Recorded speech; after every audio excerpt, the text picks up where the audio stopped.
Nominations both online offline provision ఉంది.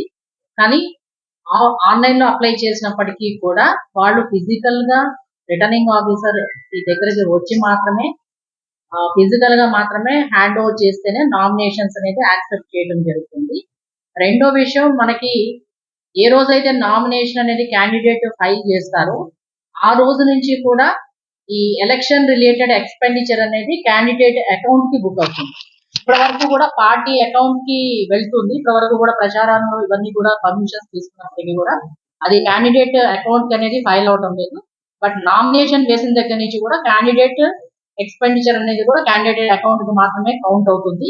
So maximum limit ఎంత అయితే ఉందో అంత లిమిట్ వరకు కూడా డే టు డే అనేది మానిటరింగ్ అనేది రిజిస్టర్స్ అనేది ప్రాపర్ గా కూడా క్యాండిడేట్స్ అనేది మెయింటైన్ చేసుకోవాలి.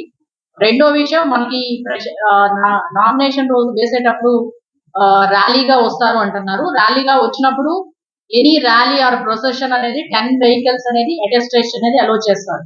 10 మించి వెహికల్స్ ఉన్నప్పుడు మళ్ళీ అది సపరేట్ గా ఇంకొక 10 స్టేషన్ మెయింటైన్ చేయాలి. కానీ 10 మించి వెహికల్స్ అనేది మూవ్మెంట్ అనేది జరగకూడదు. బట్ విత్ ఇన్ 100 మీటర్స్ అయితే మాత్రం 3 వెహికల్స్ మాత్రమే అలో చేయడం జరుగుతుంది. తర్వాత నామినేషన్ ఫైల్ చేసిన తర్వాత ఏదైతే మనం ఎలక్షన్ క్యాంపెయిన్ చేస్తారో ఈ క్యాంపెయిన్ చేసే టైంలో ఎడ్యుకేషన్ ఇన్స్టిట్యూట్స్ లైక్ స్కూల్స్ కానీ, అంటే గవర్నమెంట్ స్కూల్స్ కానీ, ప్రైవేట్ స్కూల్స్ కానీ, ఎయిడెడ్ స్కూల్స్ లో కానీ ఎక్కడ కూడా ప్రచారానికి స్కూల్స్ అనేది ఎడ్యుకేషన్ ఇన్స్టిట్యూట్స్ అనేది వాడకూడదు. సో అది క్యాండిడేట్స్ కొంచెం దృష్టిలో పెట్టుకొని చేయాలి. ఇది కాకుండా మనకి మత సంబంధమైనటువంటి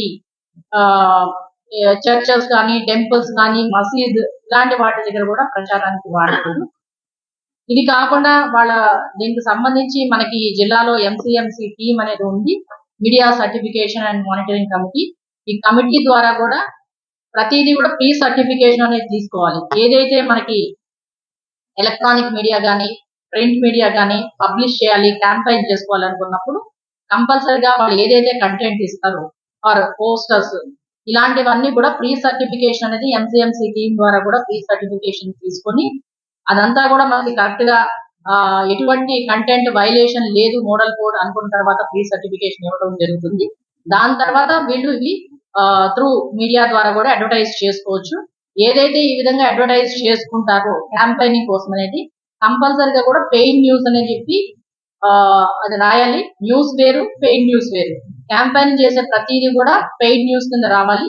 పోస్టర్స్ ఏదైతే పబ్లిష్ చేస్తారో పోస్టర్స్ లో కూడా పోస్టర్ ఎవరైతే పబ్లిషర్ నేమ్ డీటెయిల్స్ అనేది కూడా పోస్టర్ లో కూడా కంపల్సరిగా కూడా పబ్లిష్ చేయాలి. ఇవన్నీ కూడా క్యాండిడేట్ ఎక్స్పెండిచర్ అనేది బుక్ చేయడం అనేది జరుగుతుంది. అండ్ ఈ ప్రీ సర్టిఫికేషన్ తీసుకునేటప్పుడు కూడా డిఫరెంట్ కంటెంట్స్ అనేది తీసుకోవడం జరుగుతుంది.